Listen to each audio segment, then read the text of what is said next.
नमस्कार विद्यार्थियों, स्वागत है आप सभी का स्पीड मंत्रा ज्ञान के संसार में। आज की इस वीडियो में हम लोग डिस्कस करने जा रहे हैं उत्तर प्रदेश के बारे में। उत्तर प्रदेश जो कि एग्ज़ाम की दृष्टि से आपके लिए बहुत महत्वपूर्ण है, चाहे वह आपका यूपी SSC PET का एग्ज़ाम हो या उत्तर प्रदेश या SSC वीडियो कोई भी एग्ज़ाम हो, आपके लिए यह वीडियो अत्यंत महत्वपूर्ण है। तो इस वीडियो को पूरा ध्यान से देखें और उत्तर प्रदेश के बारे में डिटेल से जानने का प्रयत्न करें। आज की इस वीडियो में सबसे पहले हम लोग चर्चा करेंगे कि आपकी यह वीडियो किस किस विषय पर बनाई गई है। आज की इस वीडियो में आपको उत्तर प्रदेश के बारे में क्या क्या चीज़ें बताई जाएंगी। सबसे पहले आपको ओरिजिन यानी उत्तर प्रदेश की उत्पत्ति के बारे में बताया जाएगा। वीडियो के अगले चरण में आपको उत्तर प्रदेश की भौतिक संरचना यानी फिजिकल स्ट्रक्चर के बारे में बताया जाएगा। वीडियो के अगले चरण में आपको उत्तर प्रदेश के भौतिक विभाजन के बारे में बताया जाएगा। इस चरण में आपको बताया जाएगा कि भौतिक यानी भूगोलिक आधार पर उत्तर प्रदेश को कितने भागों में बांटा गया है। वीडियो के चौथे चरण में आपको उत्तर प्रदेश के सीमावर्ती राज्य के बारे में बताया जाएगा। इस चरण में आपको यह बताया जाएगा कि उत्तर प्रदेश के बॉर्डर से यानी सीमा से कौन कौन से राज्य टच करते हैं। वीडियो के अंतिम चरण में आपको उत्तर प्रदेश की कुछ महत्वपूर्ण नदियों के बारे में बताया जाएगा। इन नदियों की उत्पत्ति और कौन कौन से स्थान पर मिलती हैं और कुछ नदियों के बारे में उनके बांध से जुड़ी बातें भी बताई जाएंगी। तो आइए हम लोग वीडियो को शुरू करते हैं बिना किसी देरी के। सर्वप्रथम हम लोग उत्तर प्रदेश की उत्पत्ति को देखते हुए यह जानेंगे कि 1836 ईस्वी में उत्तर प्रदेश का नाम उत्तर पश्चिमी प्रांत रख दिया गया।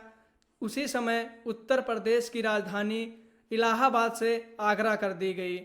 तत्पश्चात 1858 ईस्वी में उत्तर पश्चिम प्रांत की राजधानी पुनः आगरा से इलाहाबाद कर दी गई, क्योंकि उत्तर प्रदेश की राजधानी 1836 ईस्वी से पहले भी इलाहाबाद हुआ करती थी। तत्पश्चात 1877 ईस्वी में एक बार पुनः उत्तर प्रदेश के नाम में परिवर्तन किया गया और इसका नाम उत्तर पश्चिम प्रांत से बदलकर उत्तर पश्चिमी प्रांत आगरा व अवध रख दिया गया। तत्पश्चात 1902 ईस्वी में उत्तर प्रदेश के नाम में एक बार पुनः परिवर्तन किया गया और इसका नाम आगरा व अवध का संयुक्त प्रांत रख दिया गया। 1921 ईस्वी में उत्तर प्रदेश की राजधानी में पुनः परिवर्तन किया गया और उत्तर प्रदेश की राजधानी इलाहाबाद से हटाकर लखनऊ कर दी गई, जो कि वर्तमान समय में उत्तर प्रदेश की राजधानी है। तत्पश्चात 1937 ईस्वी में उत्तर प्रदेश का नाम संयुक्त प्रांत रख दिया गया। भारत देश के आज़ादी के बाद 24 जनवरी 1950 को उत्तर प्रदेश राज्य का गठन हुआ और हम सभी 24 जनवरी को उत्तर प्रदेश दिवस के रूप में मनाते हैं।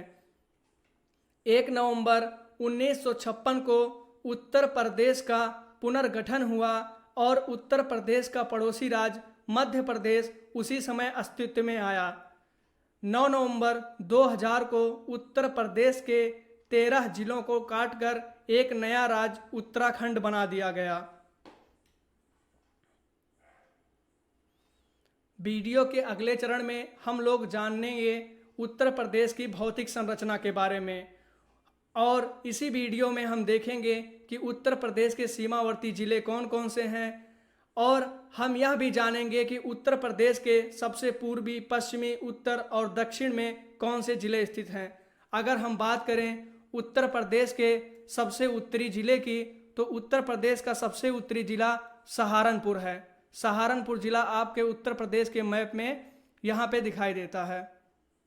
अगर हम लोग बात करें उत्तर प्रदेश के सबसे दक्षिणी जिले के बारे में, तो उत्तर प्रदेश का सबसे दक्षिणी जिला सोनभद्र है, जो कि आपके मैप में यहाँ दिखाई दे रहा है। सोनभद्र से जुड़ी एक स्पेशल बात यह है कि उत्तर प्रदेश का यह एकमात्र ऐसा जिला है जो सबसे ज़्यादा राज्य की सीमाओं को छूता है। उत्तर प्रदेश, बिहार, झारखंड, रांची और मध्य प्रदेश जैसे 4 राज्यों की सीमाओं को छूता है। अब हम बात करेंगे उत्तर प्रदेश के सबसे पूर्वी जिले के बारे में। उत्तर प्रदेश का सबसे पूर्वी जिला बलिया है, जो आपके उत्तर प्रदेश के मैप में यहाँ पर स्थित है। उत्तर प्रदेश का बलिया जिला पूर्ण रूप से बिहार की सीमा को छूता है। अब हम बात करेंगे उत्तर प्रदेश के सबसे पश्चिमी जिले के बारे में। उत्तर प्रदेश का सबसे पश्चिमी जिला शामली है। अगर आप मैप में ध्यान से देखेंगे तो उत्तर प्रदेश का मैप बनाते वक्त यहाँ का भाग थोड़ा उभरा हुआ दिखाई देगा। इसी वजह से यह उत्तर प्रदेश का सबसे पश्चिमी जिला माना जाता है। अगले चरण में हम लोग बात करेंगे नेपाल से सटे 7 जिलों के बारे में। नेपाल से सटे 7 जिले पीलीभीत, लखीमपुर खीरी, बहराइच, श्रावस्ती, बलरामपुर, महाराजगंज एवं सिद्धार्थनगर है। अगर हम बात करें महाराजगंज की तो महाराजगंज जिला आपका उत्तर प्रदेश में यहाँ पर स्थित है। उसके बाद सिद्धार्थनगर जिला आपका उत्तर प्रदेश मैप में यहाँ पे स्थित है, जो कि नेपाल की सीमा को छूता है। तत्पश्चात हम बात करेंगे बहराइच जिले के बारे में, तो बहराइच जिला आपके उत्तर प्रदेश के मैप में यहाँ स्थित है। बलरामपुर जिला आपके उत्तर प्रदेश मैप में यहाँ पर स्थित है। इस प्रकार से हम अन्य जिलों को अगर बात करें तो पीलीभीत जिला आपका यहाँ पे स्थित है, और महाराजगंज जिले के बारे में मैंने आपको बता दिया, जो कि यहाँ उत्तर प्रदेश में, उत्तर प्रदेश की मैप में आपको यहाँ पर दिख जाएगा। आगे हम बात करते हैं उत्तराखंड से सटे 7 जिलों के बारे में। उत्तराखंड से जुड़े 7 जिले आपको यहाँ पर उत्तर प्रदेश के मैप में दिखाई देंगे। आप सबको मैंने पहले बताया कि उत्तराखंड जो है 9 नवंबर 2000 को उत्तर प्रदेश से अलग हुआ था, जो कि पहले उत्तर प्रदेश का ही हिस्सा था। अगर हम लोग बात करें इसके अलग होने के कारण के बारे में, तो ऐसा माना जाता है कि उत्तराखंड में स्थित कुमायूं एवं गढ़वाल जनजातियों को ऐसा लगता था कि लखनऊ में दूर स्थित सरकार जो है उन पे ज़्यादा ध्यान नहीं दे पा रही है। इसी वजह से कुछ आंदोलन हुए और उत्तराखंड हमारे राज्य उत्तर प्रदेश से अलग हो गया। अब हम लोग देख लेते हैं उत्तराखंड से सटे उत्तर प्रदेश के जो 7 जिले हैं वो कहाँ कहाँ पर स्थित हैं। तो उत्तर प्रदेश से सटा सबसे पहले जिला यहाँ सहारनपुर है, जो कि उत्तराखंड की सीमा को छूता है। सहारनपुर एकमात्र ऐसा जिला है जो यहाँ हिमाचल प्रदेश की सीमा को भी छूता है। ठीक है। तत्पश्चात हम बात करेंगे मुजफ्फरनगर। मुजफ्फरनगर उत्तर प्रदेश में, यहाँ पर अगर आप उत्तर प्रदेश की मैप को देखेंगे तो मुजफ्फरनगर आपको यहाँ पे स्थित दिखाई देगा। तत्पश्चात हम बात करेंगे बिजनौर की। बिजनौर जिला आपको उत्तर प्रदेश में यहाँ स्थित दिखाई देगा। तत्पश्चात हम बात करेंगे रामपुर की, मुरादाबाद की। मुरादाबाद जिला यहाँ पर स्थित है। ठीक है। तत्पश्चात हम बात करेंगे रामपुर जिले की, बरेली की और पीलीभीत की। तो आप क्रमशः देखते जाएंगे कि आपके उत्तर प्रदेश मैप में रामपुर जिला, बरेली जिला और पीलीभीत जिला यहाँ पर स्थित है। मैं उम्मीद करता हूँ कि आपको यह कन्फर्म हो गया होगा। ठीक है। वीडियो के अगले चरण में हम बात करते हैं हरियाणा राज्य की और हरियाणा राज्य से जुड़े उत्तर प्रदेश के जिलों के बारे में। आप यहाँ देखेंगे मैप में आपका हरियाणा राज्य दिखाई दे रहा है। ठीक है। और हरियाणा राज्य से हमारे कितने जिले सटे हुए हैं? 6 जिले सटे हुए हैं। कौन कौन से? सहारनपुर। सहारनपुर आपने देख ही लिया कि सहारनपुर उत्तराखंड को छूता है, सहारनपुर हिमाचल प्रदेश को छूता है और सहारनपुर हरियाणा को छूता है। हमने बात किया था सोनभद्र 4 जिलों को छूता है और सहारनपुर कितने जिलों को छूता है? 3 जिलों को छूता है। ठीक है। तो यहाँ पे आप देखेंगे शामली। शामली जो कि उत्तर प्रदेश का सबसे पश्चिमी जिला भी है, यह किसको छूता है? हरियाणा को छूता है। तो पहले आपका हो गया सहारनपुर, तत्पश्चात हो गया शामली, उसके बाद क्या हो गया? यहाँ के जस्ट नीचे आप देखेंगे बागपत जिला स्थित है। बागपत जिला भी हरियाणा को छूता है। ठीक है। उसके बाद हम लोग देखेंगे गौतम बुद्ध नगर जिला यहाँ पर स्थित है, उसके नीचे अलीगढ़ स्थित है और उसके नीचे मथुरा स्थित है। मथुरा बहुत हल्के से हरियाणा को छूता है। यहाँ पर बीच में जो छूट रहा है भाग, ये एक्चुअली क्या है? दिल्ली है। ठीक है। दिल्ली एक केंद्र शासित प्रदेश है। यहाँ पे आप लोग देखेंगे तो जो उत्तर प्रदेश है वो कुल 8 राज्य और 1 केंद्र शासित प्रदेश यानी दिल्ली को छूता है। ठीक है। हिमाचल प्रदेश जो कि आपका यहाँ स्थित है, उत्तराखंड जो कि आपका यहाँ स्थित है, पहले उत्तर प्रदेश का ही हिस्सा था, उसके बाद हरियाणा यहाँ स्थित है, उसके बाद राजस्थान जो है उत्तर प्रदेश के सिर्फ 2 जिले आगरा और मथुरा को छूता है, ठीक है। उसके बाद बात करेंगे बिहार की, तो बिहार यहाँ पर स्थित है, बिहार से जुड़ा हुआ शामली जिला हमने आपको बताया था। उसके बाद हम लोग बात करेंगे छत्तीसगढ़ की, तो छत्तीसगढ़ जो है उत्तर प्रदेश के एक जिला यानी सोनभद्र को छूता है, ठीक है। तत्पश्चात बात करेंगे मध्य प्रदेश की, तो मध्य प्रदेश एक ऐसा स्टेट है जो कि उत्तर प्रदेश के सर्वाधिक 11 जिले को छूता है, ठीक है। उसके बाद हम बात करेंगे उत्तराखंड की, उत्तराखंड उत्तर प्रदेश के 7 जिलों को छूता है, ठीक है। ये दिल्ली है, दिल्ली से सटा हुआ गाजियाबाद है आपका, ठीक है, गाजियाबाद, ध्यान में रखिएगा। अब हम बात करेंगे बिहार से सटे 7 जिलों के बारे में। तो सोनभद्र जिला आपको यहाँ पे दिखाई दे रहा है कि बिहार से सटा हुआ है, उसके ऊपर चंदौली जिला यहाँ पर है, ठीक है। उसके ऊपर गाजीपुर है, गाजीपुर आपने देख लिया, बलिया आपने देख लिया जो कि उत्तर प्रदेश का सबसे पूर्वी जिला भी है। उसके बाद उसके ऊपर क्या है, यहाँ पे देवरिया स्थित है, उसके ऊपर स्थित है कुशीनगर, ठीक है। और महाराजगंज के बारे में हम लोगों ने तभी बात कर लिया था जब हम नेपाल से सटे जिलों के बारे में डिस्कस कर रहे थे, ठीक है। अब हम देखते हैं वीडियो के अगले चरण में मध्य प्रदेश से सटे कुल 11 जिलों के बारे में।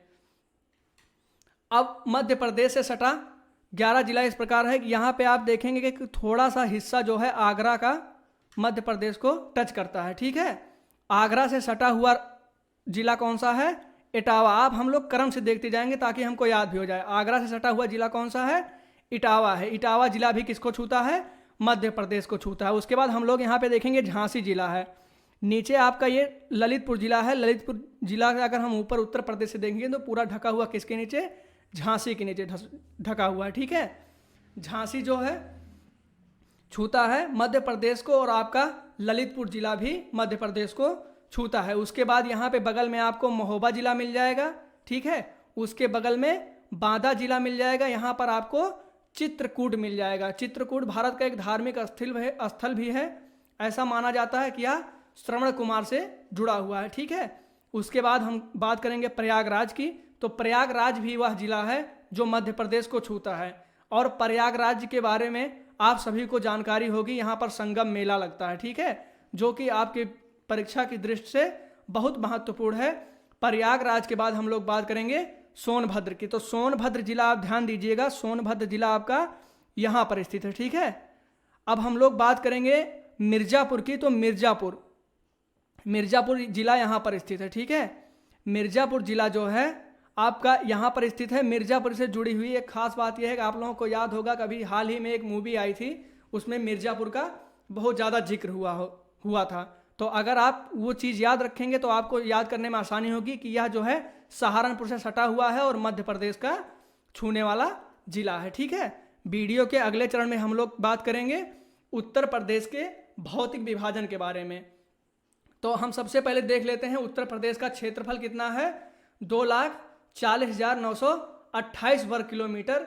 इससे जुड़ा हुआ एक एडिशनल इंफॉर्मेशन यह है कि भारत की कुल जनसंख्या की 16.51% जनसंख्या जो है उत्तर प्रदेश में निवास करती है। लेकिन अगर हम देखेंगे क्षेत्रफल के हिसाब से तो उत्तर प्रदेश में का जो क्षेत्रफल है वो भारत के कुल क्षेत्रफल का जो है 7.33% भी है। इस संख्या को आप याद रखिएगा, इन दो संख्याओं को एग्जाम की दृष्टि से महत्वपूर्ण है, ठीक है। और अगर हम बात करेंगे कि भारत में इसका कौन सा स्थान है 7.33% हिस्सा लेके, तो भारत में इसका बड़े राज्यों में चौथा स्थान आता है। सबसे बड़ा राज्य आपका कौन सा आ जाता है, राजस्थान आ जाता है।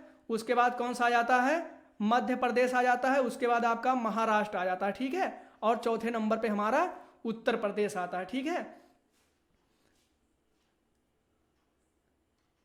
अब हम लोग बात करेंगे उत्तर प्रदेश को किन किन क्षेत्रों में बांटा गया है। तो उत्तर प्रदेश को हम लोग यहाँ से ध्यान देखें तो उत्तर प्रदेश को भौतिक या कृषि रूप से हम मानेंगे तो तीन भागों में बांट दिया गया है, ठीक है।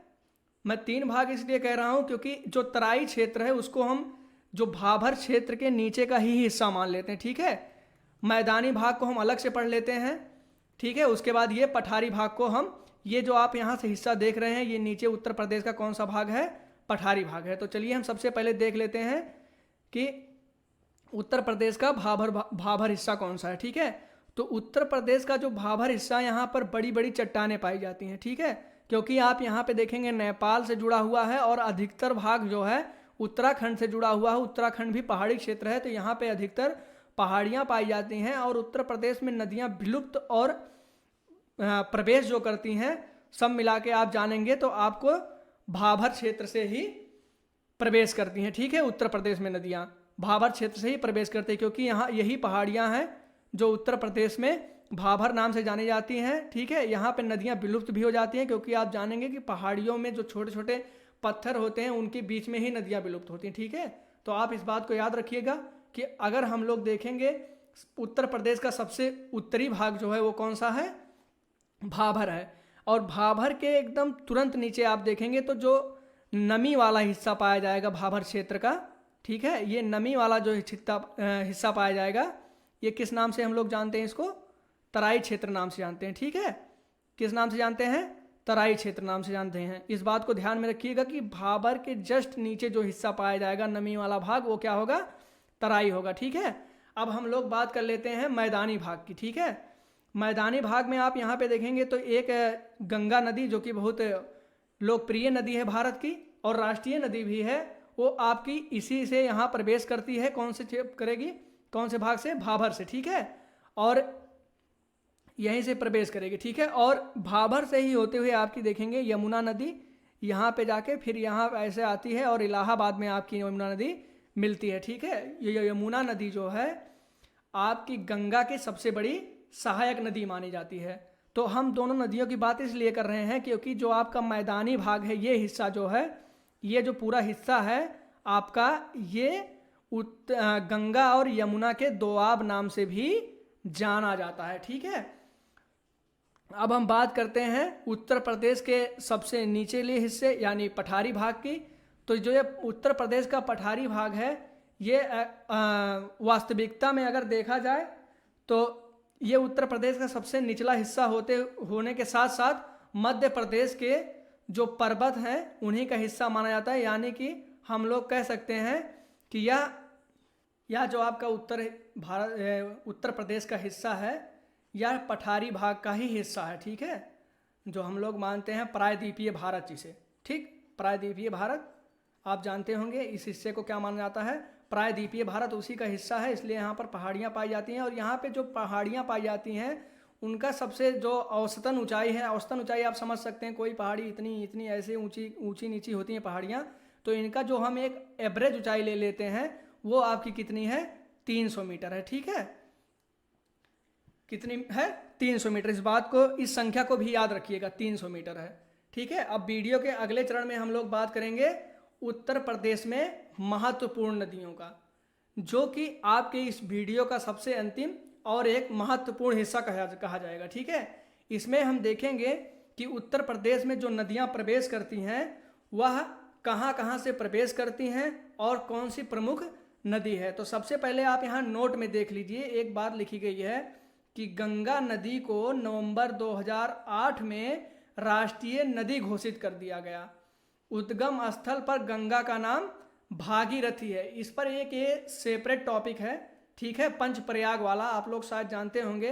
पंचप्रयाग के बारे में वीडियो बना दिया जाएगा, आप लोगों को उपलब्ध करा दिया जाएगा। सबसे ऊपर आपका होता है विष्णु प्रयाग, उसके नीचे होता है कर्ण प्रयाग, उसके नीचे होता है रुद्र प्रयाग, उसके नीचे होता है सबसे ऊपर आपका देव प्रयाग होता है। ठीक है, उसके बाद क्या होता है? विष्णु प्रयाग होता है, उसके बाद क्या होता है? नंद प्रयाग। ये जो जितने भी प्रयाग हैं, ठीक है, ये अलग अलग प्रयाग बड़े तीर्थ स्थल हैं और इनका निर्माण हुआ है जब नदी हमारी अलकनंदा नदी निकलती है, अलकनंदा नदी पहाड़ी से, तो वह अलग अलग स्थान पर इन पांचों प्रयाग पे अलग अलग नदियों से मिलती जाती है और एक एक नए प्रयाग का निर्माण होता जाता है। ठीक है, और दूसरी बात अगर हम करें गंगा नदी के बारे में, तो 2008 में इसको राष्ट्रीय नदी घोषित की गई और भारत में गंगा नदी की लंबाई कुल कितनी है?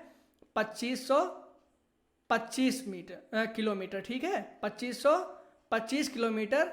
लेकिन अकेले उत्तर प्रदेश में ही गंगा नदी जो है 900 किलोमीटर दूरी तय करती है, यानी कि 900 किलोमीटर दूरी तय करती है। मतलब यह है कि यहाँ से यहाँ जब ये प्रवेश करती है बिजनौर जिले से, ठीक है, और यहाँ बलिया जिले से एग्जिट करती है, उत्तर प्रदेश से बाहर निकलती है, तो वह जो दूरी है इसकी कितनी है, 900 किलोमीटर है। ठीक है, 900 किलोमीटर। अगर हम बात करें कि यह सबसे ज़्यादा कौन से शहर को या कौन से ज़िले को छूती है, तो यह सबसे ज़्यादा कौन से ज़िले को छूती है, बदायूं ज़िले को छूती है, जो कि कितना है, 133 किलोमीटर। ठीक है, 133 किलोमीटर।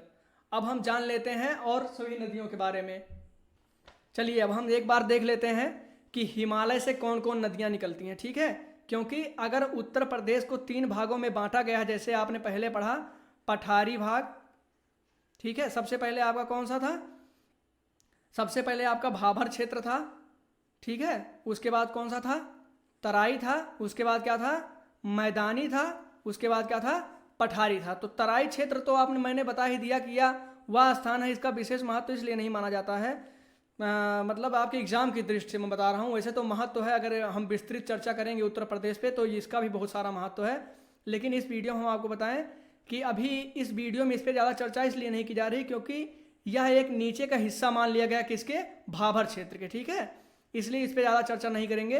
अब सबसे ऊपर भाबर क्षेत्र है, तो नदियाँ यहाँ से निकल सकती हैं, मैदानी क्षेत्र से निकल सकती हैं, और कहाँ से निकल सकती हैं, पठारी क्षेत्र से निकल सकती हैं। ठीक है, इस बात को ध्यान रखिएगा। तो यहाँ पे आप देखेंगे कि आपकी जो नदियों को विभाजित किया गया है, मैदानी दलदली, प्रायद्वीपीय भारत, ठीक है, और हिमालय से निकलने वाली नदियों के बारे में चर्चा किया गया। ठीक है, तो हम लोग पहले नदियों को देख लेते हैं, फिर हम लोग ये देखेंगे कि वो नदी कहाँ कहाँ से होकर गुजर रही है। तो सबसे पहले देखेंगे गंगा नदी के बारे में। तो गंगा नदी जो है हिमालय से निकलती है। ठीक है, गंगा नदी कहाँ निकलती है, हिमालय से निकलती है। फिर आपकी कौन सी नदी है, फिर आपकी नदी है यमुना नदी। यमुना नदी को गंगा नदी का सबसे बड़ा सहायक नदी माना जाता है। फिर आपका गंगा नदी, राम गंगा नदी है। ठीक है, फिर आपकी कौन सी नदी है, राम गंगा है। तत्पश्चात आपकी कौन सी नदी है, शारदा नदी है। ठीक है, उसके बाद कौन सी नदी है, गंडक है। राम गंगा यहाँ 2 बार आ गया है। ठीक है, फिर आपकी कौन सी नदी है, गंगा, जमुना, राम गंगा, शारदा, गंडक और घाघरा। घाघरा नदी से जुड़ी एक विशेष बात यह बता दूं कि ये जो घाघरा नदी है यही आपके अयोध्या जिले से होकर गुजरता है, और यहाँ पे श्रृंगी ऋषि आप जानते होंगे, एक महत्वपूर्ण स्थल है। अयोध्या से श्रृंगी ऋषि होते हुए जो नदी गुजरती है, ठीक है, वही है कौन सी नदी है, घाघरा नदी। इसी को हम किस नाम से जानते हैं, सरयू नदी के नाम से जानते हैं। अगले चरण में हम बात करते हैं मैदानी या दलदली क्षेत्र से निकलने वाली नदियों के बारे में। ठीक है, मैदानी या दलदली क्षेत्र से निकलने वाली नदियों के बारे में। तो मैदानी या दलदली क्षेत्र से गोमती नदी, वरुणा नदी, सुई नदी, ईशान नदी और पांडव नदी निकलती है। ठीक है, अब हम बात करेंगे ये आपका जो क्षेत्र है ये कौन सा है, ये पूरा जो क्षेत्र है, अगर हम इसको छोड़ देंगे, ऊपर पठारी भाग छोड़ देंगे और नीचे ऊपर का भाबर क्षेत्र और तराई क्षेत्र छोड़ देंगे, ठीक है, आपने पहले डिस्कस कर लिया है, और नीचे का पठारी क्षेत्र छोड़ देंगे, तो ये जो बीच का स्थान है ये आपका मैदानी भाग कहलाता है। ठीक है, तो हम इस भाग से जो नदियां निकल रही हैं इस समय उसका चर्चा कर रहे हैं। इस भाग से निकलने वाली नदियों यानी भाबर और हिमालय से निकलने वाली नदियों से हमने चर्चा कर लिया। ठीक है, तो मैदानी भाग से आपकी कौन कौन सी निकलती हैं, गोमती, वरुणा, सुई, ईशान और पांडव, याद रखिएगा ये आपका मैदानी भाग है। ठीक है, उसके बाद हम बात करेंगे प्रायद्वीपीय भारत, यानी भारत का यह जो हिस्सा है प्रायद्वीपीय भारत के नाम से जाना जाता है। ठीक है, आप सब जानते होंगे कि इसे प्रायद्वीपीय भारत के नाम से जाना है। तो जो यहाँ से नदियाँ निकलेंगी, ठीक है, यहाँ से जो भी नदियाँ उत्तर प्रदेश में प्रवेश करेंगी उन्हें कौन सी नदी के नाम से जाना जाएगा उत्तर प्रदेश में, प्रायद्वीपीय। ठीक है, प्रायद्वीपीय नदी के नाम से जाना जाएगा, इस बात को याद रखिएगा। किस नाम से जाना जाएगा, प्रायद्वीपीय नदी से। और अगर हम उत्तर प्रदेश की दृष्टि से बात करेंगे तो उत्तर प्रदेश का ये भाग कौन किस नाम से जाना जाता है, पहले हम लोगों ने चर्चा किया है, आप लोग बताइए इसको किस नाम से जाना जाएगा, ये हिस्सा पठारी भाग नाम से जाना जाएगा। ठीक है, इसको ध्यान में रखिएगा। और पठारी भाग से जो नदियाँ प्रवेश की जाएंगी वो कहाँ से प्रवेश करने वाली नदियाँ जानी जाएंगी, प्रायद्वीपीय भारत की नदी जानी जाएंगी। तो यहाँ से आपकी कौन कौन सी नदी, चंबल नदी प्रवेश करती है, बेतवा नदी प्रवेश करती है, केन नदी प्रवेश करती है, सोन नदी प्रवेश करती है और कौन सी नदी प्रवेश करती है, टोंस नदी प्रवेश करती है। ठीक है, आइए अब हम लोग विस्तृत चर्चा करते हैं इन नदियों के बारे में। सबसे पहले देख लेते हैं यमुना नदी को।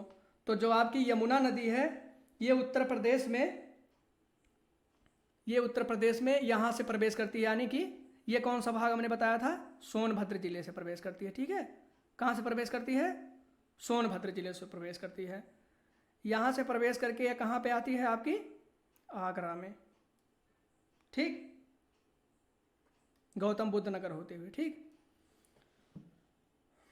उसके बाद बिजनौर से कौन सी नदी प्रवेश करती है, गंगा नदी प्रवेश करती है। ठीक है, और कहाँ से निकलती है, बलिया जिला से बाहर निकल जाती है। तो आपकी जो नदी यहाँ पे जब गौतम बुद्ध नगर में आके जुड़ती है तो यहीं से फिर इसकी एक धारा मुड़ जाती है और यहाँ से होती हुई ये जाके आपका कहाँ पे मिलती है, अम्बेडकर नगर, प्रयागराज में आपकी मिल जाती है। ठीक है, कहाँ पे मिल जाती है, प्रयागराज में मिल जाती है। आप यहाँ पे देख लीजिए मैप की दृष्टि से तो शायद प्रयागराज ये यहाँ पे है, लेकिन मैं आपको समझाने के लिए बता रहा हूँ कि ये आपकी जो नदी है यमुना नदी कहाँ जाके मिलती है, ये आपकी जाके मिलती है संगम यानी प्रयागराज में। ठीक है, गंगा नदी से मिल जाती है, इसीलिए इसको सबसे बड़ी सहायक नदी भी माना जाता है। क्या माना जाता है, सबसे बड़ी सहायक नदी। ठीक है, अब हम लोगों ने गंगा नदी का उद्गम स्थल देख लिया, मतलब उद्गम स्थल नहीं, हम बात करेंगे कि हम उत्तर प्रदेश में कैसे प्रवेश कर रही, कहाँ से ये नदी। तो आप ये देखेंगे बिजनौर जिले से प्रवेश कर रही। ठीक है, और यमुना नदी कहाँ से प्रवेश कर रही है, सहारनपुर से।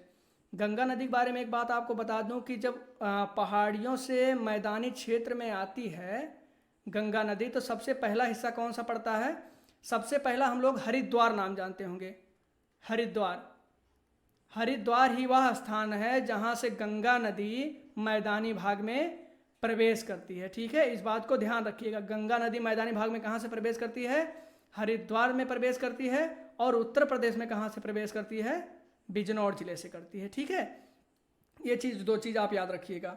फिर हिंडन नदी है। ठीक है, हिंडन नदी जो है यहाँ पे आके बिजनौर से हिंडन नदी भी उत्पन्न होती है और यहीं पे आके इससे मिल जाती है। कहाँ पे मिलती है, गौतम बुद्ध नगर में। ठीक, गौतम बुद्ध नगर यहाँ पे आप देख रहे हैं। ठीक है, मैप में बना हुआ है। ये नदी आके यमुना नदी और हिंडन नदी आपका गौतम बुद्ध नगर में मिलती है। यहाँ से यमुना के साथ चलती चलती जाके यहाँ पे प्रयागराज में कहाँ किससे मिल जाती है, गंगा नदी से मिल जाती हैं दोनों नदियाँ। ठीक है, अब आगे हम देख लेते हैं कौन सी नदी के बारे में, रामगंगा नदी के बारे में।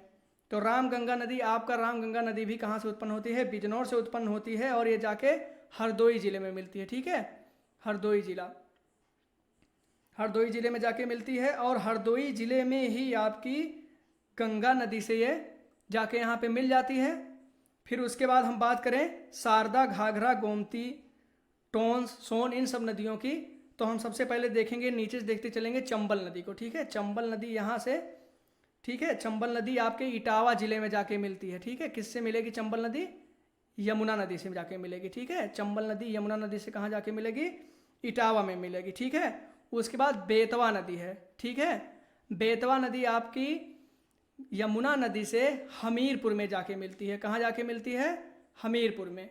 ठीक है, हमीरपुर में आपकी बेतवा नदी जो है वो जाके मिल जाती है यमुना नदी से। अब ध्यान दीजिएगा कि यमुना नदी यहीं से निकली है। ठीक है, अब ये सब इसकी सहायक नदियाँ हो रही हैं, इसको आप ध्यान में रखिएगा। ये सारी जो नदियाँ इससे मिल रही हैं ये यमुना की सहायक नदी हो रही है। ठीक है, उसके बाद फिर बांदा जिले को होते हुए जाती है और यहाँ पे कहाँ मिलती है, बांदा जिले को होते हुए जाके यहाँ इलाहाबाद यानी प्रयागराज में मिल जाती है। यहाँ पे आप देखेंगे तो है। ठीक, यहीं पे आके सब नदियाँ मिलती हैं। एक बार हम फिर से इसको सही से देख लेते हैं। सबसे पहले हम लोग कुछ बिंदु बना लेते हैं जहाँ जहाँ पर ये नदियाँ मिलती हैं। सबसे पहले हम लोग एक बिंदु बनाएंगे गौतम बुद्ध नगर में, जिससे आप लोगों को समझने में आसानी होगी। ठीक है, फिर हम लोग एक बिंदु बनाएंगे इटावा में, फिर हम लोग एक बिंदु बना लेंगे हमीरपुर में। ठीक है, हमीरपुर में एक बिंदु बना लेंगे। ठीक है, उसके बाद एक बिंदु हम लोग बना लेंगे हरदोई में बना लेते हैं। ठीक है, उसके बाद एक बिंदु हम लोग कहाँ बना लेंगे, बांदा जिले में बना लेते हैं। उसके बाद एक बिंदु कहाँ बना लेंगे, हम लोग बनाएंगे प्रयागराज में। ठीक है, जहाँ पर ये नदी ये रहा आपका प्रयागराज, प्रयागराज में, ठीक है। उसके बाद एक बिंदु हम लोग कहाँ बनाएंगे, यहाँ पे बना लेते हैं जो आपकी, क्योंकि हम लोग चर्चा करेंगे एक नदी के बारे में, गोमती नदी, जो आपने सुना होगा कि लखनऊ की बहुत पॉपुलर नदी है। तो गोमती नदी कहाँ से, पीलीभीत से निकलती है, ठीक है, पीलीभीत से, ठीक है। पीलीभीत भी हमने यहाँ पे ड्रॉ कर लिया। अब हम लोग यहाँ पे ड्रॉ कर लेते हैं, क्योंकि यह एग्जिट पॉइंट है कौन सी नदी का, गंगा नदी का, ठीक है। ये सारी चीज़ें हमने देख लिया, ठीक है। अब चलो हम लोग मिलाते हैं। फिर यहाँ पे एक जगह है गाजीपुर, उसको भी ड्रॉ कर लेते हैं। अब सबसे पहले सोनभद्र जिले से आपकी कौन सी नदी निकलेगी, सोनभद्र जिले से कौन सी नदी निकलेगी, यमुना नदी निकलेगी, और कहाँ आके मिलेगी, गौतम बुद्ध नगर में, ठीक है। और दूसरी नदी कौन सी निकलेगी, हिंडन नदी निकलेगी, ठीक है। कहाँ से निकलेगी, बिजनौर से ही निकलेगी, और ये आके कहाँ मिलेगी, गौतम बुद्ध नगर में, ठीक है। अब यहाँ से यमुना नदी में ही आके हिंडन नदी मिल गई आपकी। फिर यहाँ से ये लोग आगे चलते हैं, जब आगे बढ़ती हैं नदियाँ तब जाके इटावा पहुँचती हैं, ठीक है। इटावा से आपकी कहाँ पहुँचती हैं, हमीरपुर पहुँचती है। कहाँ पहुँचती हैं, हमीरपुर पहुँचती है। हमीरपुर से कहाँ पहुँचेंगी, बदायूं पहुँचेंगी। इस बात को ध्यान देते चलिएगा, यहाँ पे मिट गया है, बदायूं पहुँचेंगी, बदायूं जिले में पहुँचेंगी, ठीक है। बदायूं जिले से कहाँ जाके पहुँचेंगी, प्रयागराज, ठीक है। प्रयागराज से आगे ये गाजीपुर हो, फिर गाजीपुर में मिलेंगी, यहाँ अब गाजीपुर बढ़ेंगी और यहाँ से बाहर निकल जाएंगी। अब हम देख लेते हैं गंगा नदी को, ठीक है। गंगा नदी जो है आपकी, ये यहाँ पे आके हरदोई में, यहाँ से निकलती है बिजनौर से, आप लोग जानते हैं। फिर ये आके हरदोई में पहुँचती, ठीक है। हरदोई जिला पे देखिए हम लोग इसीलिए बिंदु बना लिए थे कि समझने में आसानी हो जाएगी, पिछली बार दिक्कत हो गई थी, ठीक है। उसके बाद हरदोई से अब बढ़ती है तो कहाँ आके मिल जाती है, आपके प्रयागराज में ही आके मिलती है। और यही स्थल क्या नाम है इसका, संगम, ठीक है। संगम याद रखिएगा, बहुत पॉपुलर जगह है, मतलब एग्जाम की दृष्टि से बहुत ही पॉपुलर है, ठीक है। और ये आगे धारा किसकी हो जाती है, गंगा नदी की ही धारा हो जाती है। गाजीपुर होते हुए बरेली से ये बाहर निकल जाती हैं, ठीक है। अब हम लोग बात कर लेते हैं, इतना आपको कंफर्म हो गया होगा। फिर हम लोग बात कर लेते हैं, बहराइच जिला आपको दिख रहा है, बहराइच कहाँ है, बस्ती के बगल ही कहीं होगा। बहराइच अम्बेडकर नगर सटा हुआ है, इसमें शायद बहराइच का बना नहीं हुआ, बहराइच यहीं होगा, ठीक है। बहराइच में आपकी दो नदियाँ निकलती आके मिलती हैं, कौन कौन सी, घाघरा और शारदा नदी, ठीक है। घाघरा और शारदा नदी आपके बहराइच में मिलती हैं। और यहाँ से आगे ये देवरिया में, ठीक है। देवरिया कहाँ पे है, देवरिया में फिर इनकी जो एक सामूहिक धारा बन जाती है, दोनों नदी एक साथ मिलती हैं तो देवरिया में चली जाती हैं, ठीक है। देवरिया में कौन सी नदी से मिल जाती हैं, देवरिया में आपकी राप्ती नदी से मिल जाती हैं। कौन सी नदी से, राप्ती, ये आपकी कौन सी नदी है, राप्ती। ये दोनों घाघरा और शारदा की जो धारा है आगे चल के देवरिया में राप्ती नदी से मिल जाती है, और उसके आगे बढ़ती हुई ये फिर आगे यहीं बलिया से निकल जाती है, ठीक है। इस बात को भी ध्यान रखिएगा। अब हम लोग देख लेते हैं पठारी भाग से प्रवेश करने वाली नदियों को। तो इटावा पे हमने टिक किया था, तो इटावा में कौन सी नदी आपकी आके मिलेगी, पठारी भाग की, इटावा में आके आपकी चंबल नदी मिलती है, ठीक है। चंबल याद रखिएगा, चंबल सबको याद रहता है, ठीक है। उसके बाद हमीरपुर में कौन सी नदी आके मिलती है, बेतवा नदी। ये कौन सी नदी है, बेतवा नदी। ये कौन सी नदी है, गंगा। ये कौन सी है, यमुना, ठीक है। ये कौन सी नदी थी, शारदा। ये कौन सी नदी थी, घाघरा, ठीक है।